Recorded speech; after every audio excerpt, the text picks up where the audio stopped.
I have been teaching phone skills for 15, 20 years, and the same question still comes up every year. So I'd love to address it with you here. How do you handle the calls when you are a fee-for-service office and a patient says, "Do you take my insurance?" Now, I am the founder of Front Office Rocks, and I'm the VP of AI at Mango Voice, and we are going to be offering a 12-week coaching program very, very soon on this topic. So stay tuned. But in the meantime, let me give you a couple tips. If you are a fee-for-service office, you have the challenge of, do you take my insurance? And your answer is no, right? But the issue is when a patient calls in and asks that question, if you say no or something negative, subconsciously the human hears the answer no and wants to hang up, wants to end the phone call. So there's a few things that we need to understand. First of all, we spend thousands of dollars to make that phone ring, right? So we're spending a lot of money to make that phone ring, and we at the front desk answering the phones, we are the connection between the marketing or the Google ads or the whatever we're doing and converting that patient into a new patient in our practice. So our role in this transition is super important. The second thing we need to understand is that our patients don't know how to ask what they should be asking, like, how good is your dentist? You know, what CE has your doctor taken this year? But what they do ask is, how much is something, or do you take my insurance? So when we know that that is what patients ask, because they don't know anything else, they just know to ask those questions.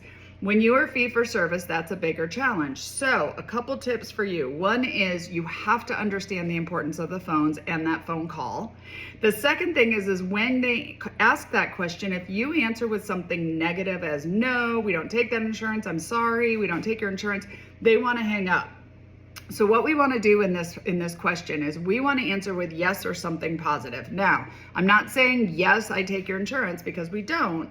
But what we want to do is we want to say something positive so that you can take control of the phone call and get to know the patient. So something like, yes, we work with lots of insurances. Yes, we help you maximize your benefits. Yes, we have lots of patients that have insurance. Yes, we work with, we'll help you file your benefits. Something positive. Because the reason we want to do that is we want to turn the direction of the questioning so that we're asking the questions and we answer that, or we run control of that call. So when we say something like, yes, we work with lots of insurances, let me ask you a few questions and I'll explain. Then you take control of the call, build rapport with them, run through the call the way it should be. Then you can address their questions. You've got a better opportunity of converting that patient, because you've built some rapport with them. You found out why they're calling. You know what kind of appointment they need, right? But if you say no initially, you're not going to get that opportunity. So again, follow us at Mango Voice. We're going to have a lot more coaching and training on this topic, but I wanted to help right now just to explain that when you are out of network, it takes a little bit more, but you got to start with something positive. You got to convert that call into one that you now run control on, and you ask the patient questions, and you have a higher chance of converting that patient to a new patient in your practice.